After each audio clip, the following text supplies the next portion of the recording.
What's the most disturbing thing you've witnessed in real life? Story 1. Worked with a young guy who was in recovery from hero abuse.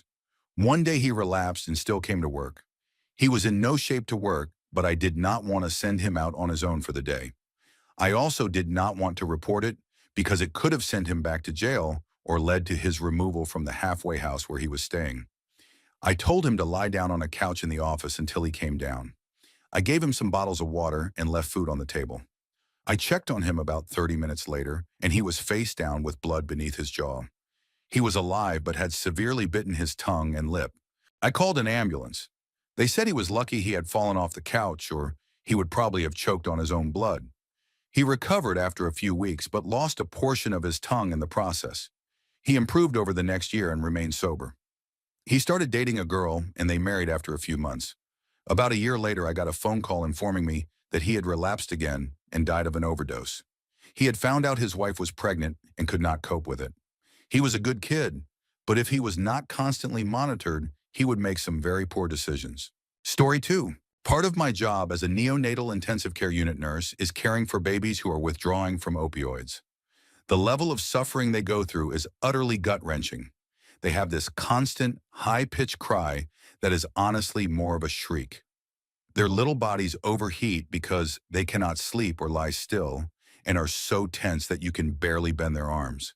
They are jittery and sweaty and will claw at their skin in desperation, ending up covered in scratches and skin tears from thrashing about. They have constant diarrhea and their poor little bottoms break down, causing them even more pain. They cannot even eat because they are so frantic from the withdrawals that they cannot coordinate, suck, swallow, and breathe. My heart breaks for these little babies, and it is so hard not to feel judgmental and angry with the mothers. It is even more sad to think that the majority of these babies are not likely to have a great life as they grow older. Story 3. Cancer. A roommate of mine had cancer, and you could smell the stench from the porch at the entrance of the house we were renting. He already had it when I moved in, and the rent was cheap enough that nobody complained. He had been reduced to skin and bones and a few bags of personal items. He drank himself to death and absolutely ruined his pancreas over the course of a divorce.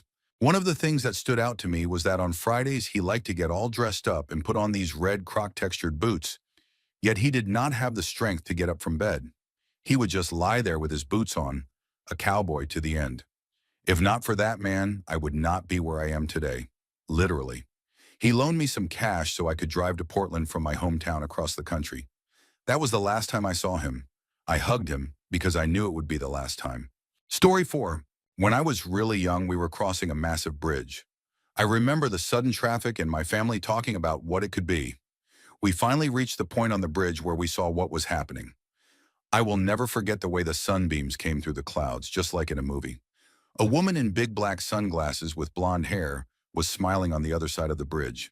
My grandfather said she was an angel, and I truly believed that for a long time. It was not until I was showering years later and randomly thought of that time that I realized she was about to jump. It is disturbing how happy she looked while probably being in so much pain. I remember her stretching her arms out while holding the railing to extend herself over the edge. She seemed ready for it. Story 5. My brother was declared brain dead. The morning of it all, I had had a 4-hour nightmare of lying in bed in terrible pain as my mind slowly slipped away. I was terrified. When I woke, I knew something was wrong. Hours later, I was told my brother was brain dead after a heart event caused by a cerebral hematoma. I sped home. When I got there, I saw him. His eyes were half open, his jaw slack, and there were severe head wounds because they had opted for surgery on the incredibly unlikely possibility it could help. I nearly fainted. However, the worst bit came after. My mother spent hours reading the Harry Potter books in the hope her son was still lingering somewhere in those pages. She had read them all to us as we were growing up. That sad, futile act of hope was more distressing to me than seeing what his body had been reduced to. Story 6. 4 years ago on New Year's Eve, my husband and I were driving back home at around 6 in the evening, so a little light was left in the sky. We were on the freeway, and all of a sudden I could see a person flying through the air. The body was perfectly straight and flipping, like when you throw a pencil. My husband stopped the car and I ran about 30 feet to the scene. It turned out he had crossed the divider and ran in front of the car directly ahead of us. He did not survive the impact, and I had never been so close to a lifeless body before. A woman began performing cardiopulmonary resuscitation, and if you have seen it in real life, you know how intense it can look. His chest was swollen and his tongue was sticking out.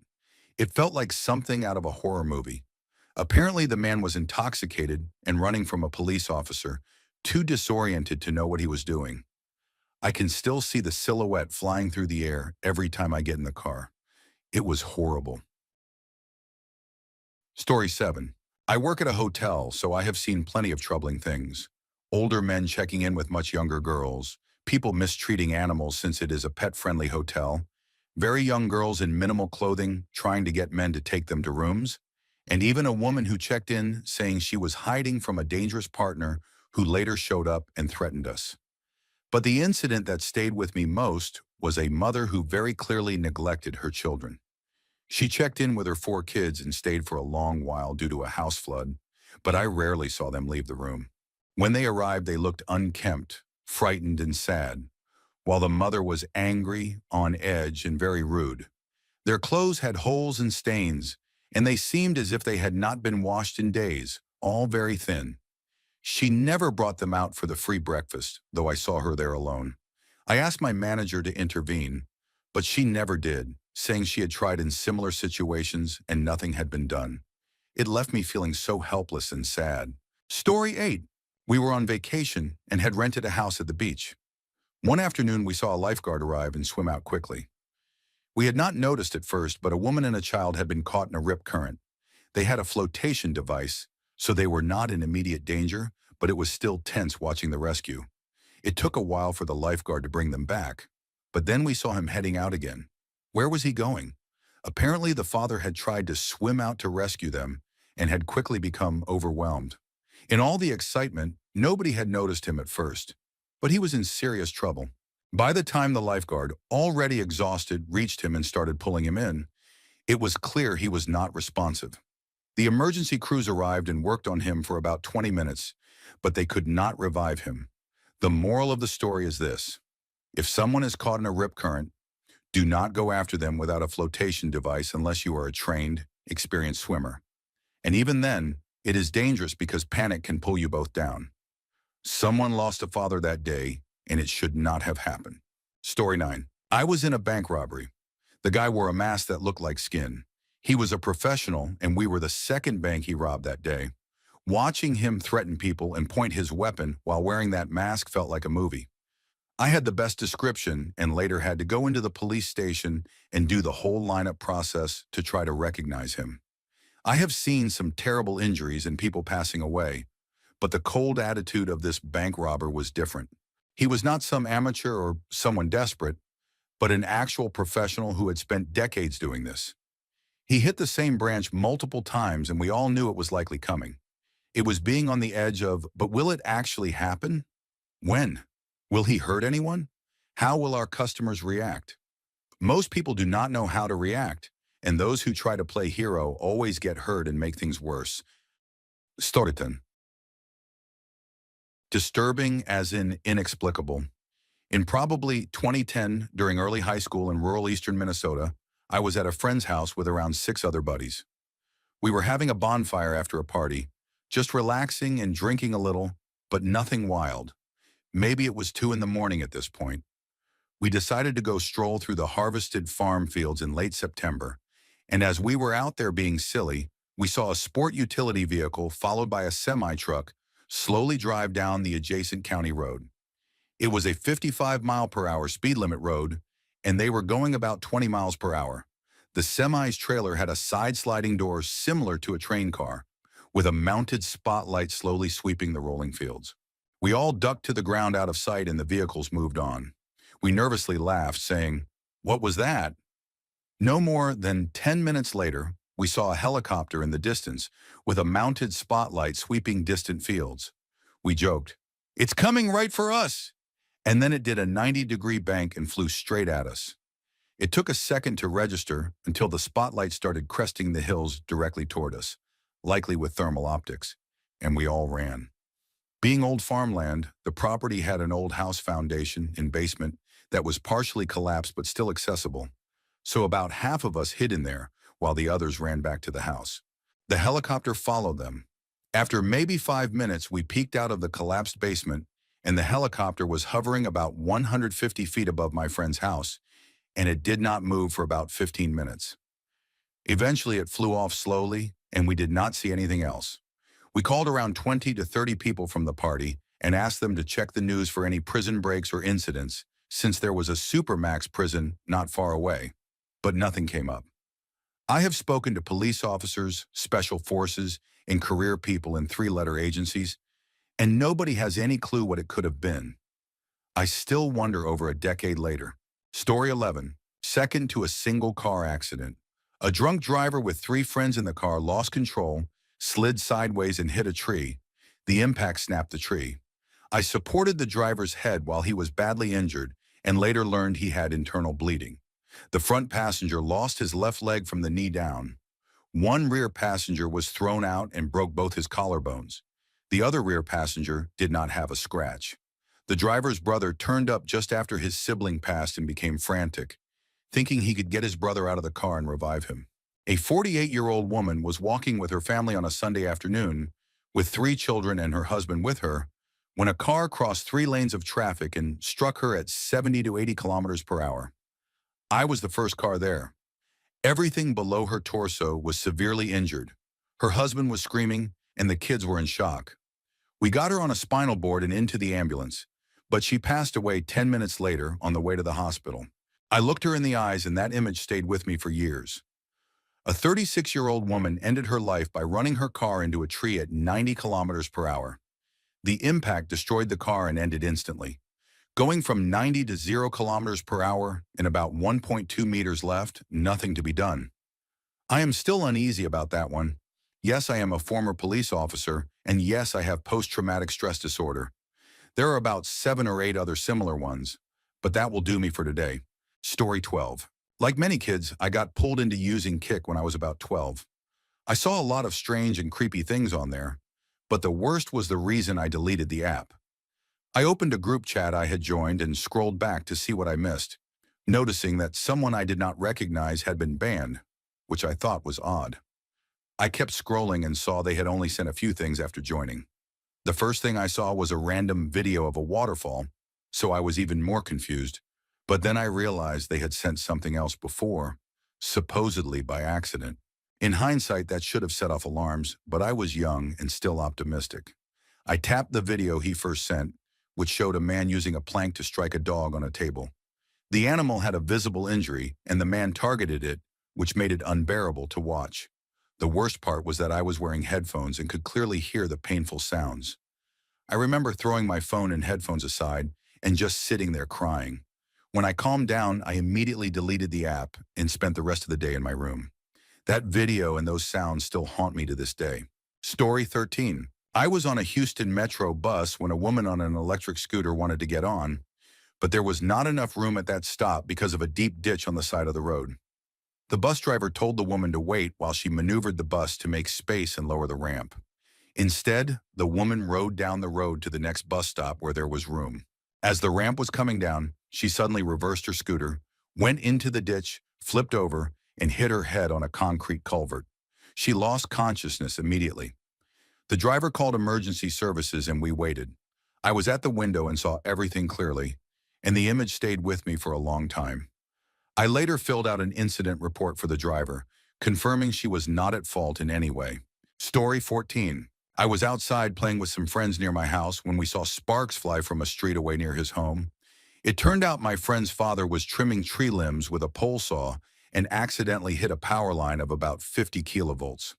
It was a terrible situation. His mother ran out of the house screaming, an ambulance arrived, the tree caught fire, several city blocks lost power, and everyone was frozen in shock at how sudden it was. But what disturbs me even more is the apathy of society, especially in large cities like Seattle, Portland, and San Francisco on the West Coast. Homelessness, substance use, people suffering in public spaces, rampant crime, it all happens openly. The most troubling part is knowing that we have the ability to house, feed, and care for people, but choose not to. We can send hundreds of billions to other nations, yet fail to spend a fraction on our own people. Even ancient Rome had public toilets and bathhouses 2,000 years ago, but today many cities claim they lack resources, when in truth, the problem is a lack of willpower. There was a time when people who needed help could find government jobs building infrastructure. Now jobs are scarce, infrastructure crumbles, and more people are left behind. Mental illness and substances make the crisis worse, and society turns its back. That, to me, is the most disturbing thing I have witnessed. Not a sudden loss or shocking accident, but the slow decay of society. I can accept tragedy, but I struggle with seeing people content to watch others suffer. Story 15. I was on a mission trip in Peru helping to run a free dental clinic, and despite not being a believer myself, I was into the whole idea of helping people with no ulterior motive besides hoping others might see the good deeds and accept Jesus or whatever. It was a genuinely good church. I was just a teenager with a large group, sometimes assisting with dental practice, sometimes helping with the service. One day they brought us all lunch and gave each person a massive pile of food.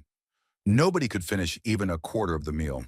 The whole time we were eating, there were groups of children reaching their arms through the bars on the windows, begging for food and saying they were starving. The director told us to ignore it. I was the only one who spoke Spanish and actually understood their pleas. When we finished with about 20 pounds of leftovers, he instructed his wife to dispose of it discreetly in a dumpster, saying, "We cannot feed them all." It was unbearable sitting there with piles of food while starving children reached through the bars and being told to throw it away. I later found out his wife had gone behind his back and given the food to the children. That left a deep mark on me, because everyone else could see only what they wanted, but I was the one who understood their words. I wish I had been brave enough to stand up to the director, but I am grateful his wife did the right thing. Story 16. My grandmother died in my arms when I was 7. She was watching my 3 siblings and me at our home while my parents were at a Lamaze class prior to my 4th sibling's birth. She was in the kitchen while we were in the living room watching television when she calmly walked in and motioned for me.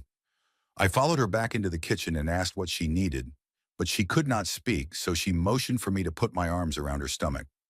Thinking she wanted a hug, I did so, but then she frantically pointed to her throat and clasped my hands together in hers around her waist. She had been trying to get me to perform the Heimlich maneuver, which I had never been taught, nor would I have had the strength to do successfully. I told her I did not understand and asked why she would not just tell me what she needed. She leaned over the sink, slammed both fists down on it, then rested her face in her hands and went still. I put my hand on her back to comfort her, and she fell backward to the floor and struck her head. That was when I realized she was gone. I ran back to my siblings, told them to follow me, and we went to the neighbor's house. I told him my grandma had died. He came back with me, called an ambulance, and told them, "A lady fainted." I shouted back, "No, she is dead." We stayed at the neighbor's house until my parents came home. My mother did her best to console me, but I felt like it was my fault because I thought my touch had caused her fall. We later found out she had a massive heart attack that caused her throat to close involuntarily, so the Heimlich would not have saved her. Nothing could have. That happened long before anyone really understood post-traumatic stress disorder, but the symptoms marked my life significantly, even now, decades later. Story 17. My mother-in-law very unexpectedly passed away a few years ago. She was only 56, and the picture of health. Hearing my father-in-law cry and wail when he realized she was gone is seared into my memory. Even worse was watching my then 7-year-old son scream and cry in emotional pain when he asked, "When will Lola be home?" And my husband and I had to explain that she was not coming home. I did not think he would understand, but he absolutely did. He had always been a stoic kid, but he was with her when she collapsed and had been inseparable from her since birth. He cried out that one time, then refused to speak of her until he broke down into tears one day at random, 3 months later. After that, he never spoke of her again, except when he picks dandelions. He quietly whispers, "I wish Lola was still here," before blowing the fuzzy stems into the air. We put him in therapy, and now that he is in middle school, he is more open with emotions. I will never stop being angry for him because he lost the purest and most genuine person in his life. He was robbed, and I do not even know who or what I am furious with, but it is a helpless feeling. Story 18. I was on a conference call working from home when I heard a motorcycle rev and then a terrible sound. I left the call and ran out the back door, jumped the fence, and sprinted a few hundred feet to reach the scene of the accident. As I got close, the rider who had been struck on his Harley got up to try to walk, but his leg was badly broken. When he tried to take a step, the lower part gave way and he collapsed. The reaction combined with the sound was unforgettable. He stood again, dazed but determined to move. And as I approached, I noticed he had a pistol in a holster and two large knives on his belt. I managed to take the gun away and toss it aside before carrying him to the side of the road. I had to hold him down until the paramedics arrived. He even tried to convince me to twist his foot back around, but I told him to stay calm and wait for help. It was one of the most intense situations I have ever been part of. Story 19. There are two situations that come to mind. The first was a motorcycle accident I came across when my dad was driving me to my mom's house. First responders had not arrived yet. A motorcycle had collided with a truck. There were two people on the bike, a married couple, and the wife did not survive the impact. When we drove up, the husband was trying to give her CPR. His white shirt was covered in blood, and he was crying out for help. Multiple bystanders were already there, and since we were in the way of the ambulance, we left. The woman who passed away was my classmate's mother, and I think of her and that night every time I pass that stretch of road. The second was when my dog died. She was attacked by another dog. She was tiny, only about 2 pounds and 3 years old. She was injured badly, and it was like the spark in her eyes vanished. I was deeply bonded with her, and seeing that loss was devastating. I cannot look at her eyes in a photo without reliving it, and even hearing the word eyes brings it all back. Even now, writing this, I visualize her. Story 20. It was when my mom had a seizure while we were eating dinner. She had them before, but only at work, never at home. She began drooling, took a bite of food, and then started convulsing. My brother thought she was choking and tried the Heimlich maneuver while I called 911. Afterward, she did not recognize us and asked who we were and why we were in her house. She no longer has severe seizures, but sometimes has small ones where she zones out. A more recent event was when my mom showed me a picture of my grandfather's foot wound. He has type 2 diabetes and lives in a nursing home. The wound turned into gangrene, but he cannot have his foot amputated because his arteries and veins are so hardened that the stump would not heal. They cannot do an above-the-knee amputation because he would not survive the surgery, and even if he did, recovery would be impossible. He is now in hospice, weaned off medications. He will either pass from a stroke or from infection. Meanwhile, my grandmother's dementia is worsening through all this, making the situation even harder. It is simply heartbreaking. Story 21. I was a shift lead technician on an adult inpatient psychiatric unit when a case manager asked me to accompany him to the seclusion room because he was informing a patient that she would be staying longer than she wanted. The doctor had taken her 5-day form to court, and the judge denied her request to leave. Basically, a 5-day form allows the doctor to evaluate a patient for 5 days to determine if they are safe to go home. The case manager knew she would be upset and wanted me there in case she reacted badly.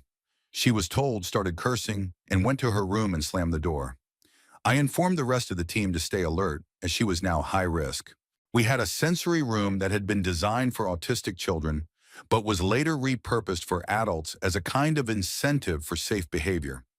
It had different activities and even a stereo with a cord, which is important here. One of the technicians, who I knew from outside work and who had her own issues, ignored the rules. Despite being told that high-risk patients should not be in that room, she let this patient inside. A nurse happened by, heard bumping on the door, looked through the window, and saw the patient trying to harm herself with the stereo cord. She called for help. I grabbed scissors, cut her down, and training kicked in. Everything happened so fast that I did not process the seriousness until later. That technician, despite repeated problems, never got fired, which still frustrates me. Story 22. The house across the road from me had a small flat in the backyard where a man lived. One night, his girlfriend set fire to it while he was asleep. He was severely burned and died about a week later. I was woken by sirens and saw the scene, with the man screaming, the police panicking, and the woman crying out as if she did not know what had happened. She was later charged with murder, but took her own life before trial. I drive trucks for a living and have seen some terrible accidents soon after they happen. Once a truck ahead of me hit a pedestrian and I drove over what was left, not realizing until I saw the news later that it had been a person. Another time during a torrential rainstorm, a utility vehicle hydroplaned across the median and onto oncoming traffic, colliding with a motorcyclist and another driver, both of whom lost their lives. Another incident was when a car being chased by police crashed through an overpass barricade, flipped, landed upside down, and immediately caught fire, with both occupants trapped inside. As a child, I also once came across a construction worker who had fallen from a building. He was already gone when I saw him. These experiences remind me constantly of how unpredictable and harsh the world can be. Story 23. Disturbing to me is when men use their strength to bully others, especially women or children. I do not have a lot of patience in those situations. Both of the following stories center on child abuse, and while I have seen other terrible things, nothing disturbs me more than someone hurting a child who cannot defend themselves. The first was a father who came to pick up his son from my office after I caught the boy stealing clothing. The kid was about 14 and begged me not to call his dad. He was a sweet kid, just caught up in impressing his friends.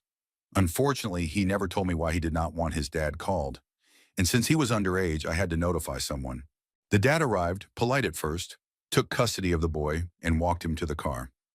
Something told me to follow and watch. Out in the parking lot, the father struck his son and then started beating him with a belt buckle. By the time my boss and I reached them, the dad had stuffed his son in the trunk and started the engine. We fought through the car windows as he drove, clipping vehicles. Eventually, my boss jerked the wheel, crashing into a pole, and we pulled the father out of the passenger side. It turned into a fight until we managed to restrain him. We got the boy out of the trunk, and he was badly injured, with broken ribs and serious trauma. The dad later went to prison on unrelated charges, and the boy went into foster care. I still hope he turned out okay. The second was at the state fair when I was about 17 with my girlfriend. A man was berating his 8-year-old son and cuffing him behind the ear. The child already had a bloody nose and a busted lip. About 20 people sat nearby watching, and no one spoke up. At 17, I felt invincible, so I tackled the man. Everything blurred until state troopers pulled me off him while another officer handcuffed the father. They carried me to the entrance and politely asked me to leave for the day, one even giving me a wink. My girlfriend dumped me that night, saying I had ruined the day. Story 24. I used to be a school bus driver. There was a kindergartner on my route, tiny and sweet, who always waited alone at her stop. Most children that age are cheerful and playful, but she was quiet and seemed afraid even if I said hello. In the afternoons, she would be all smiles and giggles until we neared her stop, when she would grow quiet and timid again. At the time, I was studying early childhood development and recognized red flags. I gave her the seat across from me and always tried to be kind. And over the years, she opened up. Every day before she got off, she hugged me tightly as if she did not want to let go, sometimes even crying. I reported concerns to the school, but without visible evidence, they said nothing could be done. Near the end of the school year, her father came to the stop.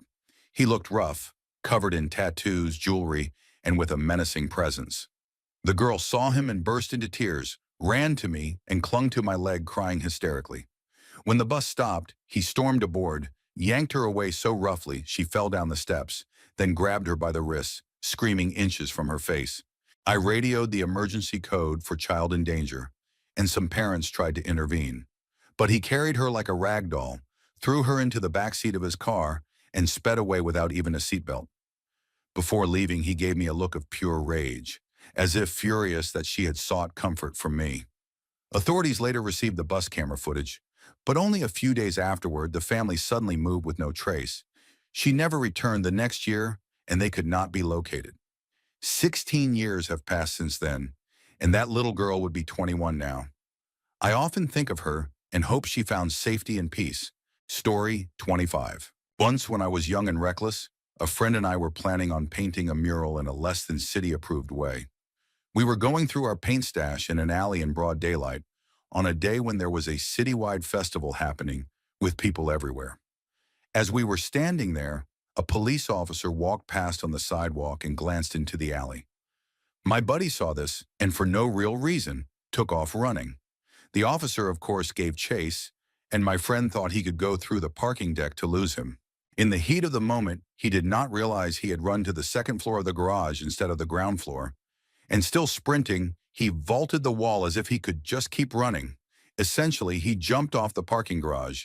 He fell about 20 feet, breaking his leg, arms, and suffering other injuries. All told, it could have been much worse. I had run behind the officer once I realized what was happening. The officer saw him jump and genuinely thought some kid had just lost his life. He stayed in the hospital with my friend the entire day and visited every day until he was released after about 3 days.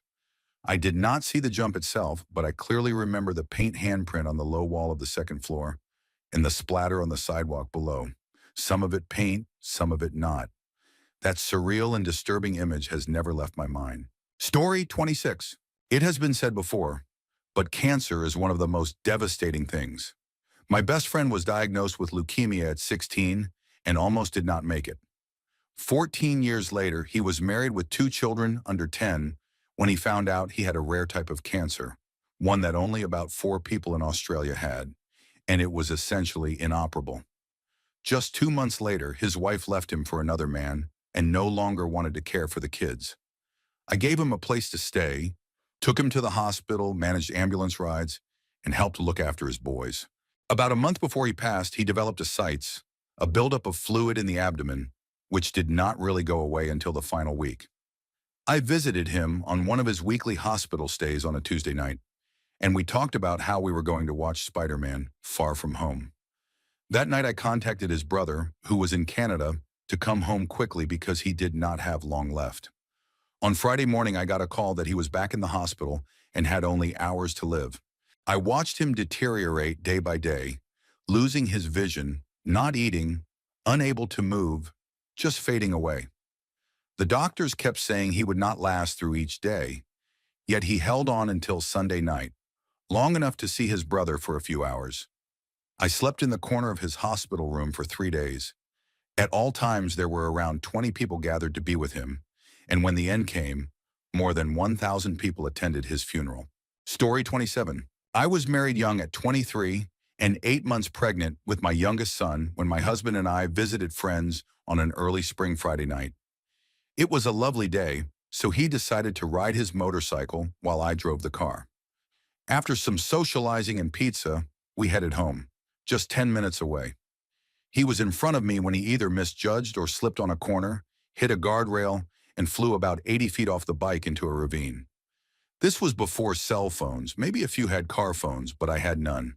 I frantically searched for him in the pitch-black wooded area, calling his name, with no response. Bystanders gathered and called 911. When loading him into the ambulance, they told me he had no signs of life, but they would try.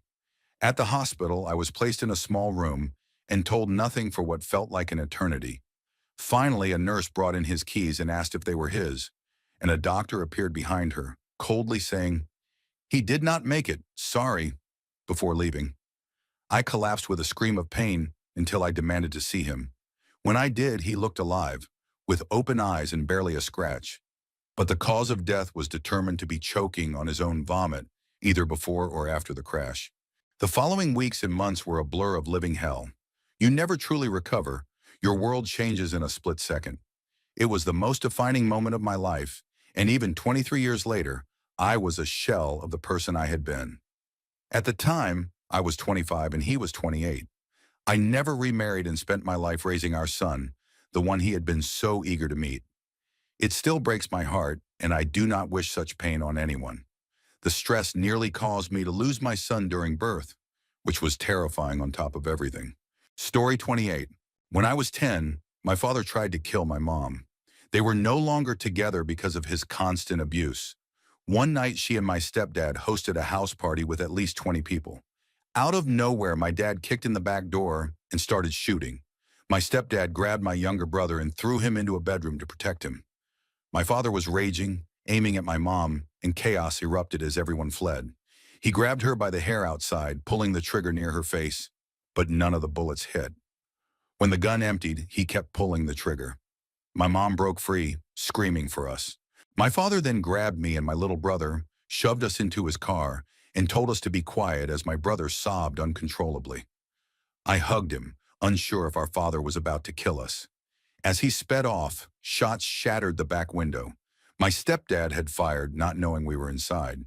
My mom screamed that he had her children. My dad drove us to a park about 5 miles away and interrogated us about my mom's relationship, pacing like an animal. Seeing my brother shaking, he suddenly shifted, admitting he had made a mistake, saying he knew he was going to prison and that he loved us. I asked if he would kill us, and he said no, hugging us tightly before driving us back toward the neighborhood.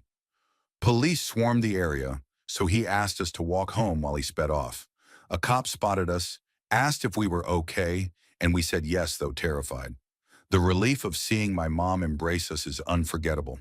My father fled for a few days before being caught. He was charged with attempted murder, assault, kidnapping, and more, serving nearly 2 decades in prison.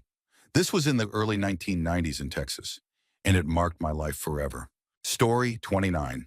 When I was about 10 years old, my family's car was struck by a drunk driver. I only remember flashes.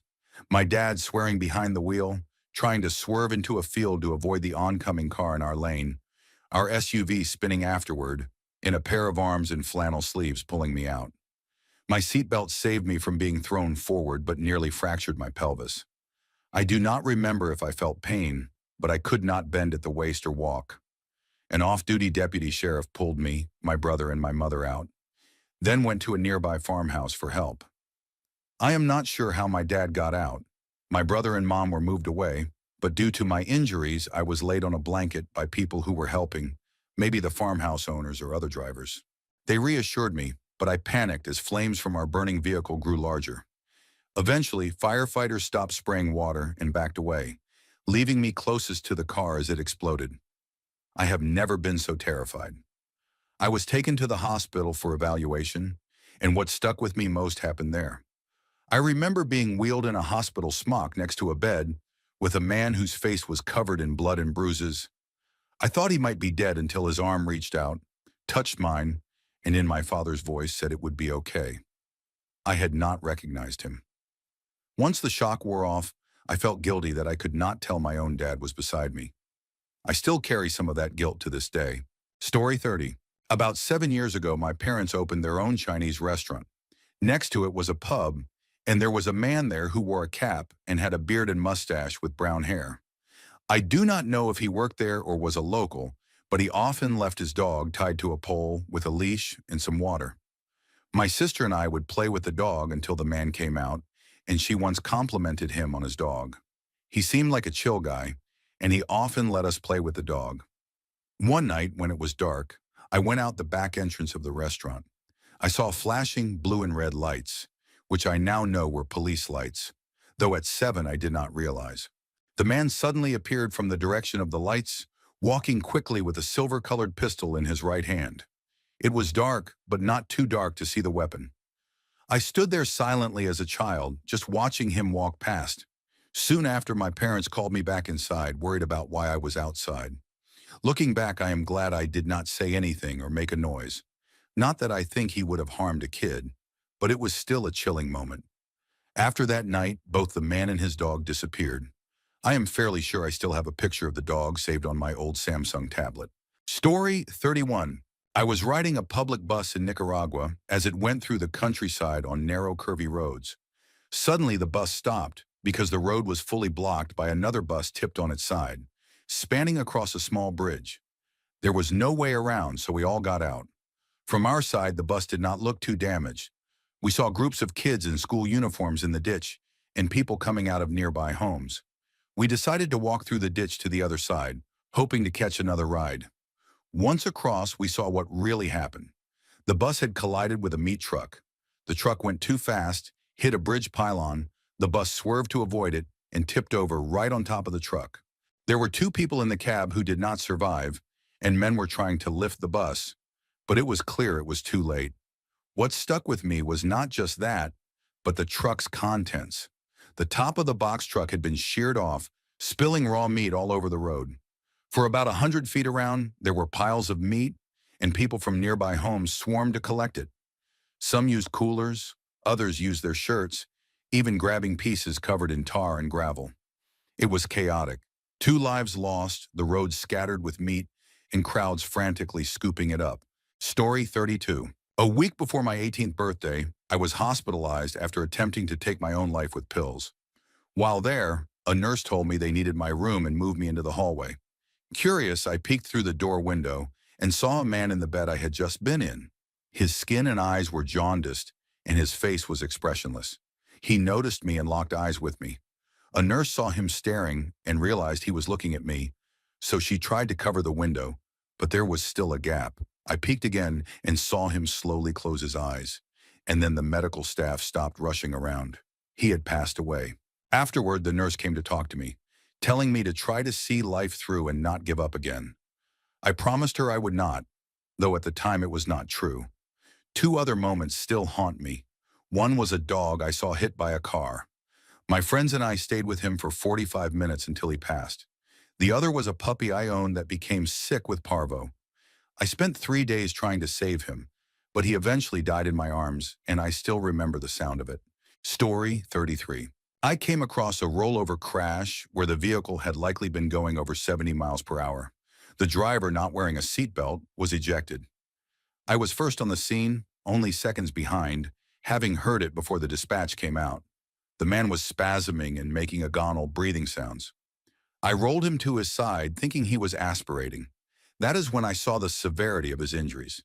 He began to breathe more steadily for a few moments, and I searched my bag for first aid supplies, but he suddenly stopped breathing. I started compressions until the ambulance arrived a minute later. I had seen serious crashes before, but what haunted me most was afterward. His mother obtained the report and later left me a voicemail, sobbing and screaming, blaming me with the words, "It's your fault." I still get chills and sometimes lose sleep over that. Later investigations showed the young man had a blood alcohol content of 0.27, along with THC in his system. Evidence suggested he slammed on the brakes and jerked the wheel at high speed, losing control with no seatbelt on. Whether it was a deer, distraction, or fatigue, we will never know. Story 34. I watched my dad waste away at 46 from cancer, and later the same happened to my grandparents. But the worst thing I saw was watching a man essentially lose his hand. I am 38 now, but when I was 20, I worked construction 3 or 4 months a year to help pay for college. A high school friend's dad was the head of a company building massive pipelines, and he brought his son and some of us along to make money in the summer. We were basically unqualified, doing grunt labor while the experienced union workers did the technical jobs. The pay was good, $19 an hour guaranteed for 48 hours per week, with time and a half for overtime, double time on Sundays, and expenses covered. One day, a 30-foot pipe large enough to fit 3 people inside was being lowered into a deep concrete enclosure to be attached to another huge pipe. A subcontractor in his mid-20s was guiding it into place. Something went wrong with the crane, and the pipe swayed.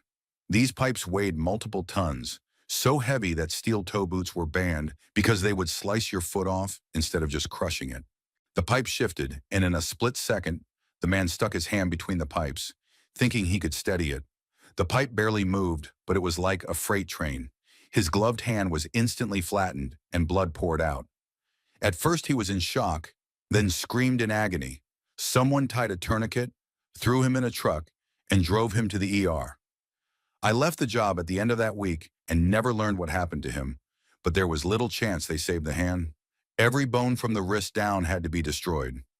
Years later, I remembered the screaming so vividly that I asked old coworkers if it had really happened. They confirmed it. My mind had tried to bury it, but the memory still unsettles me. Story 35. About 10 years ago, I went skiing with friends in a medium-sized mountain town. Our apartment was at the edge of the town, right by a slope. In the morning, we could ski 300 meters down to a lift, and at the end of the day, we could ski right back to the apartment. One afternoon, some guys took one of the pads from the ski lift and started using it as a sled, piling 3 or 4 people on at once while drinking. We put away our gear and just 5 minutes later, left for the shop. As we walked down, we saw the safety netting at the end of the slope was broken, and my buddy laughed. I knew they'd mess up. Behind the barrier was a 12-foot drop to the cleared road and car park.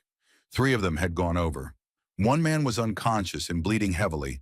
Another sat in shock, his face covered in blood. And the third tried to move while a woman pleaded with him to stay still. When he shifted, his head flopped unnaturally and a spray of blood came out. We were 18, used to seeing disturbing things online, but this was real. We were silent after that, and even now thinking about it makes me feel sick. Story 36. I was on a trip in Nashville on Main Street, where a block party had closed the road for a huge concert. Inside a bar, I noticed a woman slapping her husband's cheeks, trying to wake him as he started to collapse. I yelled to my boyfriend and his friends to help catch him and cleared tables out of the way. Once he was on the ground, another patron, who was a doctor, began CPR. The wife asked the bartenders if they had Narcan, which made me think it was substance-related. Emergency services were called, but because of the block party, they had to arrive on foot. The wife and the couple's two adult daughters were hysterical, screaming and crying in a way I had never heard before, pounding the walls in shock. It was heartbreaking. My boyfriend had to pull me away because I was frozen, overwhelmed with grief for a family who had just lost someone in what was supposed to be a night of fun. I was in my 20s and had recently lost my dad that same year, so watching them made it even more personal. We went on to another bar, but I couldn't shake the image or the emotions. It was one of the most disturbing and tragic things I have ever witnessed. Story 37. It is a tie for me. It is either seeing my grandfather, who was my father figure, withering away from cancer when he was allowed to go home to pass in peace, or the day my friend drowned. By the end, my grandfather was just loose flesh and bone. He could not open his eyes or speak, but I knew he was still there mentally. I told him how much I loved him, how thankful I was that he had stepped in to be my dad when my actual father could not be bothered. He tried to talk back, but only groaned. The other memory was being at the lake in rural Tennessee when my friend drowned. I had to stop his girlfriend from running in after him because she could not swim. She clawed at me, begging me to let her go. My friends were crying, asking for someone to help, but eventually his body was pulled from the water about 45 minutes later. He was pronounced gone at the scene.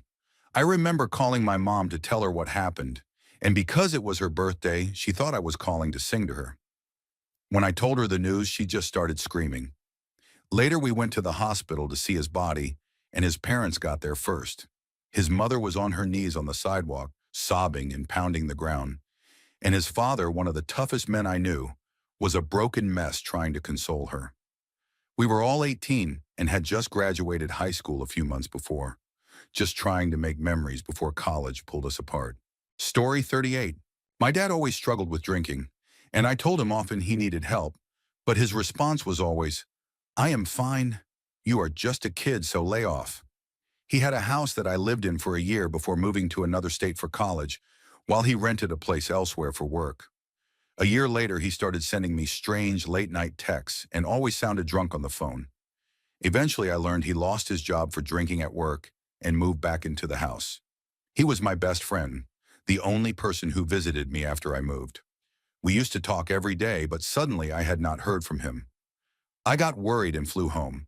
His door was unlocked, and I found him gone on the couch. He had clearly been there for several days, and that image will never leave me. I am his only daughter, and after he and my mom divorced when I was 5, he never dated anyone again. I will never forgive myself for not coming home sooner or forcing him into rehab. Instead, he passed alone, and I had to move out the couch I used to sleep on because it was ruined. I am still in therapy trying to cope. He passed sometime between October 9th and October 14th in 2020. On October 13th of this year, I had to say goodbye to my dog of 14 years in my arms, just 10 minutes before his at-home appointment. October will always be a rough month. Story 39. I was on the phone with my father when he had a stroke. At first I hung up because I thought the reception was bad since he was not speaking in full sentences. I kept replaying the conversation in my head and realized that he was only putting together fragments that did not connect, which made me think he was changing subjects constantly. That was when it hit me that he was showing the signs of a stroke. I called back, and by then he was mumbling incoherently. His staff got on the phone and told me that they had called an ambulance. He survived and recovered fairly well afterward. I also once saw my former roommate overdose. We had been out at some bars and he went into a bathroom to use substances with some friends. When I saw him again, he looked completely out of it, like he had no idea where he was. I grabbed him and pulled him outside, flagged down a taxi, and told the driver to take us home. By the time we arrived, he was unresponsive. I tried sternum rubs and shaking him, but he did not react. I laid him on his side in the grass while the taxi driver sped off, not wanting to be involved. His eyes had a strange glazed look, almost like a mannequin, which is something I will never forget. I called 911, and by the time the ambulance arrived, he had regained consciousness and survived. 6 months later, he tried to blackmail me into paying his rent after spending his money on substances. I moved out and cut off all contact with him. Story 40.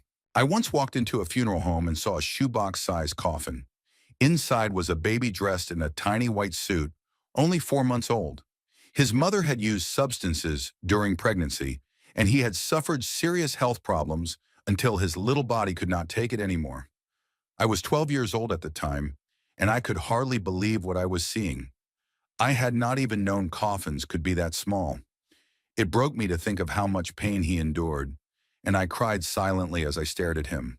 A couple of years later, his mother was killed after knowingly infecting someone, and I did not cry for her. Another time, driving to work early in the morning, I heard a crash in traffic ahead. Suddenly, an arm that had been detached in the accident landed on my hood. I screamed, slammed the brakes, and nearly got hit by another car. Shaking, I pulled over and could not continue to work that day. Rescue crews arrived quickly, and the person involved survived. But the image of that moment has stayed with me ever since. Story 41. Watching what terminal cancer does to the body is more than hair falling out and nausea. It is truly horrific to witness, and I believe the right to die law should be considered widely. I moved my mom in with me and put her on home hospice as soon as she was diagnosed terminally ill. Over the course of 7 months, she went from a healthy weight and able to live a normal life to being barely 70 pounds and unable to do anything for herself, which of course I willingly did for her and have zero regrets. It is still disturbing to watch someone waste away, and looking back, I do not know how I did not break down every single time I went into my mom's room at the end. Mentally, she faded, and physically, she faded. I would not want my worst enemy to see their mother go through what mine did. It was so bad that she told the hospice nurse, "I am afraid to leave my daughter," 2 days before she died. And the hospice nurse told me I needed to tell my mom to let go because they could not even get a blood pressure reading on her. She was literally skeletal at that point. The oncologist told me that if her cancer had been caught even 6 weeks earlier, she would have been treatable. She had been in and out of doctors' offices for a year, being prescribed antibiotics for what they thought was a urinary tract infection when it was really bladder cancer. They only found it when she was hospitalized because she was bleeding excessively and nearly fainted. I have suppressed these memories and emotions for so long, a mix of anger and sadness at how doctors dismissed her for so long. Story 42. I was working my first real job at about 19 to 20 with some amazing older women who became mentors to me. We were close, celebrated each other's birthdays, went on team building trips, and were a very tight-knit crew. My favorite coworker was Karen, the sweetest woman who constantly seemed to get the short end of the stick. She lost a sibling early, survived a car crash that left her unable to drive, became a widow, and even lost a child. Yet through it all, she remained caring and kind. We were celebrating her birthday and her upcoming move when we heard someone from the main office calling our boss, who happened to be Karen's longtime friend and sister-in-law, out of the trailer. Minutes later, the boss pulled Karen into her office and shut the door. What followed were the rawest, most painful screams and crying I have ever heard. Karen's son and granddaughter had been in a convertible that rolled while driving back from California to pick her up for the move. Both were killed. Karen was forced to identify her granddaughter because her son's face was gone. The police had been trying to reach her since the night before. A woman who had been so close to her dreams had those dreams cruelly ripped away. She withdrew her resignation. We gently took down the pictures and drawings of her son and granddaughter and stored them under her desk until she was ready.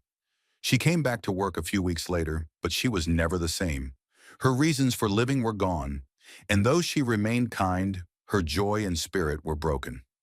I often think about her and hope she found some peace. Story 43. I honestly hope this gets buried. The only reason I am sharing is because I know I can delete it later. The very few times I have told this to anyone besides a therapist, I was either met with disbelief or told it was too disturbing to be real, and sometimes people treated me differently afterward. Whatever the case, I am back in therapy, and sometimes it helps to share. This is one of my earliest memories. I was maybe at the end of my fourth year, possibly five. I was lucky to have good parents overall, but we started life in a rough neighborhood.